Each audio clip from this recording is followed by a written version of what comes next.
Hi everyone, welcome to mindbraintalks. Today, I'm diving into the fascinating world of psychodynamic psychotherapy. If you're a psychology student, you might already be familiar with the name Sigmund Freud. Freud was a pioneer in the field of psychoanalysis, and his theories have had a lasting impact on how we understand the human mind. Psychoanalysis, which is a form of psychodynamic psychotherapy.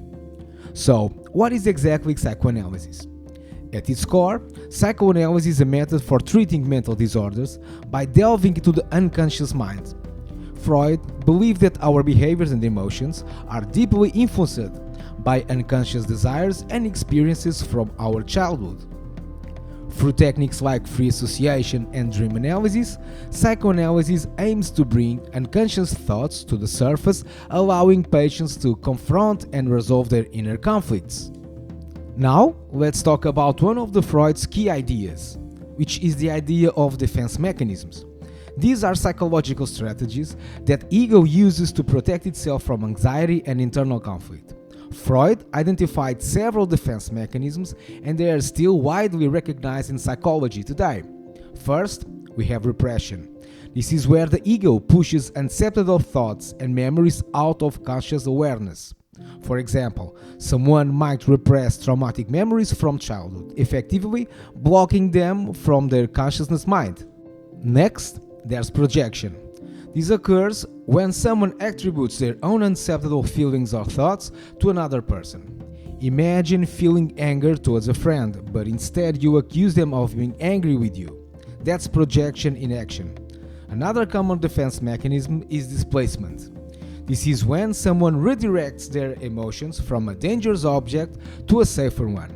For instance, if you're mad at your boss but you can't express it, you might come home and take it out on your family. Let's not forget about rationalization.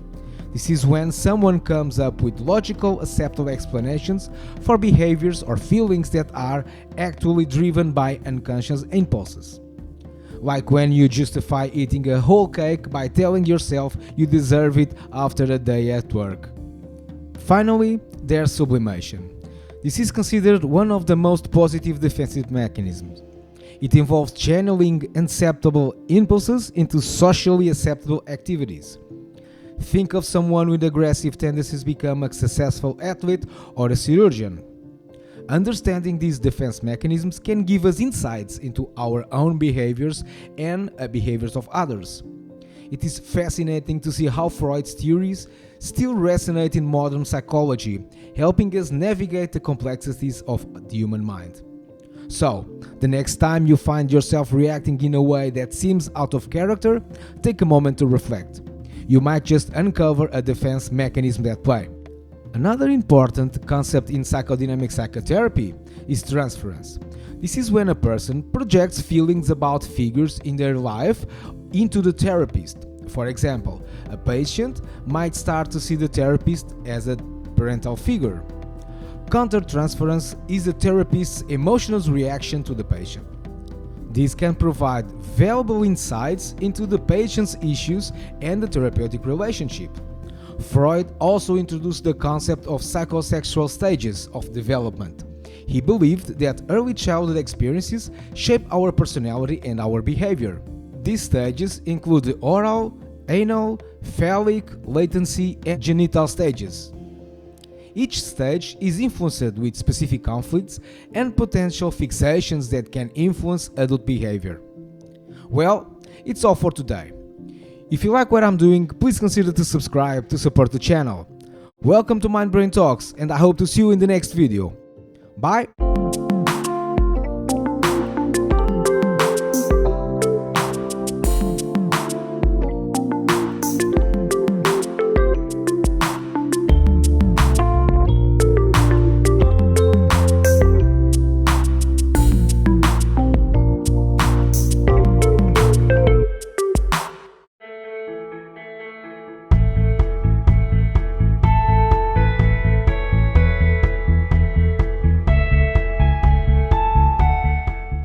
Hi everyone, welcome to Mind Brain Talks. Today, I'm diving into one of the most important forms of psychotherapy, which is cognitive behavior therapy, or CBT for short. Whether you're stressed about exams, dealing with anxiety, or just want a better mindset, CBT could be your answer. So, what is CBT? CBT is a type of talk therapy that focuses on changing unhelpful thoughts and behaviors. The idea is simple. By identifying and channeling your negative thoughts, you can alter your emotions and your actions. CBT helps you to recognize these thought patterns and teaches you to challenge and change those unhelpful thoughts. The process usually involves working with a therapist to identify specific issues and develop practical strategies to tackle them. One common technique is called cognitive restructuring. This involves identifying distorted thinking patterns, such as catastrophic thinking or overgeneralization, and reframing them in a more balanced and realistic way. Another powerful technique in CBT is exposure. This is particularly effective for phobias and anxiety disorders. It involves gradually exposing yourself to the feared object or situation in a controlled and safe manner. Over time, this helps reduce the fear of anxiety associated with it. Now, let's talk about some core concepts in CBT. First, core beliefs or schemas. These are the fundamental principles that we hold about ourselves, the world, and the future. For instance, you might believe that I must be perfect or people can't be trusted. These core beliefs often developed in childhood and shaped how we see the world. By identifying these can be eye-opening, because they influence everything in our mind. Next, cognitive distortions. These are irrational thought patterns that distort our thinking. Examples include all or nothing thinking, where you see things black or white, or catastrophizing, where you expect the worst case scenario. Recognizing these distortions is crucial. Once you spot them, you can challenge and change them. And finally, dysfunctional behaviors. These are actions that reinforce negative thoughts or feelings. For example, avoiding social interactions because you're afraid of judgment. CBT helps you to identify these behaviors and replace them with more constructive actions. Now, how these all work together? Imagine you're preparing for a big exam. Your core belief might be, I'm not good enough. This leads to a cognitive distortion like, if I fail this exam, my life will be over. As a result, you might start procrastinating, which is a dysfunctional behavior. CBT will help you to challenge this core belief and recognize the distortion, allowing to replace procrastination with a more productive action. You can use techniques like journaling, thought records, and behavior experiments to put it into practice. Plus, it is backed by thousands of studies published in the form of several research papers. And CBT works for a variety of issues, such as anxiety, depression, ADHD, obsessive-compulsive behavior, to stress management. So, CBT is a gold standard in psychotherapy and in mental health. Well, it's all for today. If you like what I'm doing, please consider to subscribe to support the channel. Welcome to Mind Brain Talks, and I hope to see you in the next video. Bye!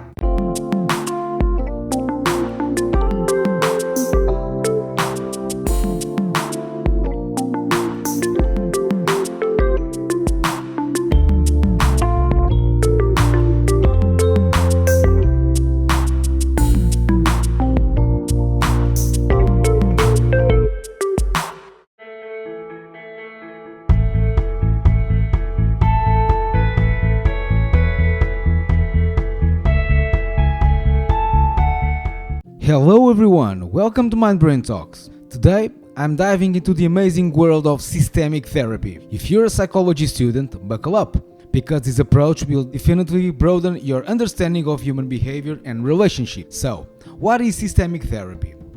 At its core, systemic therapy focuses on social relationships, emphasizing that the whole is more than the sum of its parts. Imagine a family where each member's behavior affects and is affected by the others. That's the essence of systemic therapy, looking at individuals within their broader social contexts. One of the hallmarks of systemic therapy is holism. It's like looking at a puzzle. Each piece matters, but complete picture only emerges when all the pieces come together. In therapy, this means understanding that individual behaviors and issues can be fully grasped without considering the larger system. Social behavior patterns play a massive role here. For example, if a teenager is acting out, systemic therapy does not just focus on the teen. Instead, examines patterns within the family, friendships, or even school environment that might be related to that behavior. Context is key. Whether it's family, friendships, marriage, or any other social system, systemic therapy dives deep into these relationships. It aims to uncover how each interaction influences the others, creating a web of circular interactions. This means understanding that behaviors are not linear, but rather part of a looping chain of actions and reactions. Here's a crucial point to remember. In systemic therapy, psychopathological symptoms are seen as expressions of the relationships between individuals within the system. So, if someone is experiencing anxiety or depression, a systemic therapist will explore how these symptoms relate to and are shaped by their social interactions. For example, think of a couple where one partner feels constantly anxious. A systemic therapist won't just address the anxiety in isolation. They will look at the dynamics of the relationships, maybe communication patterns, stressors from outside the relationship, or even unspoken expectations. It's all about seeing the bigger picture. There are three major techniques in systemic therapy. Circular questioning, which helps the therapist explore a problem from different angles to identify the core issue. Conceptualization. Therapists tend to put client symptoms into the context and expands time and space or apply it to other family members or other group members. Reframing, which explores the client's self-perceptions and offers alternatives. In sum, systemic therapy helps individuals and groups understand how their interactions perpetuate certain behaviors and challenge them. By doing so, it opens up opportunities for change that aren't just about individual but about reshaping the entire system. Finally, there are several types of systemic therapies: couple therapy, family therapy, group therapy, and community therapy. These are all actions that may be based on systemic principles. Well, it's all for today. If you like what I'm doing, please consider to subscribe and hit the bell for notifications. You can use the comment section below to express your mind and to express your thoughts. Welcome to Mind Brain Talks, and I hope to see you in the next video. Bye!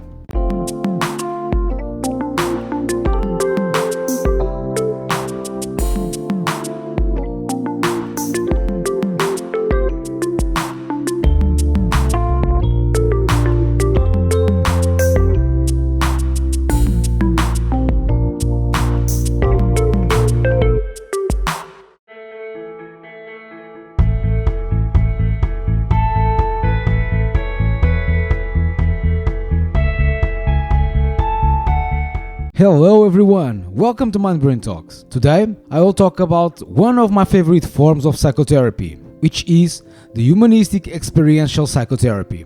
These psychotherapies focus on the individual's direct experience and see each person as someone with unique potential and abilities. It's all about overcoming difficulties through personal growth and fulfillment. Let's get started. Several approaches can be described as the main types of humanistic psychotherapies. First, there's client-centered or person-centered psychotherapy, developed by Carl Rogers. The focus here is on creating a non-directive, supported environment where clients can explore and understand their feelings. The therapist acts as a guide, not as a director. Then, we have experiential or emotion-focused therapy. This approach emphasizes the importance of experiencing and expressing emotions. It's about helping clients process their feelings to foster personal growth and transformation. Gestalt therapy is another major player. It focuses on here and now, encouraging clients to overcome and become aware of their present experiences. Techniques like role-playing and empty chair are often used to facilitate awareness. Lastly, there's existential therapy. This therapy explores issues related to the existence, such as freedom, responsibility, and the search for meaning. It's about helping clients to find purpose and navigate the challenges of their life.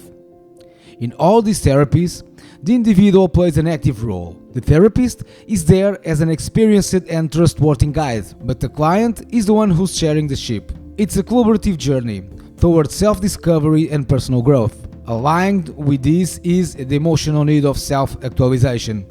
Now let's move on to some basic techniques of humanistic experiential psychotherapies. Have you ever heard about congruence? It's when the therapist is genuine and transparent with their feelings. This authenticity helps in building trust and deeper connection with the client. Next, we have empathic understanding. This means the therapist truly strives to understand the client's feelings and experiences from their perspective. It's about walking in their shoes and validating their experiences. Then there's reflective listening. Here, the therapist listens carefully and then mirrors back what the client has said. It's not just about parroting words, but reflecting emotions and meanings. This is a very powerful technique. This helps clients feel understood and heard. Lastly, we have unconditional positive regard. This is about accepting and valuing the client without judgment no matter what. It creates a safe and supportive environment for the client to explore and express their feelings, thoughts, and behaviors. Humanistic experiential psychotherapies can be used for working with emotional processing difficulties, inner conflicts, existential issues, and dysfunctional meanings. In sum, humanistic experiential psychotherapies facilitate transformative change by focusing on deep affective meanings related to psychological blocks, to personal growth and personal fulfillment. Well, it's all for today. If you like what I'm doing, please consider to subscribe to support the channel. Welcome to Mind Brain Talks, and I hope to see you in the next video. Bye!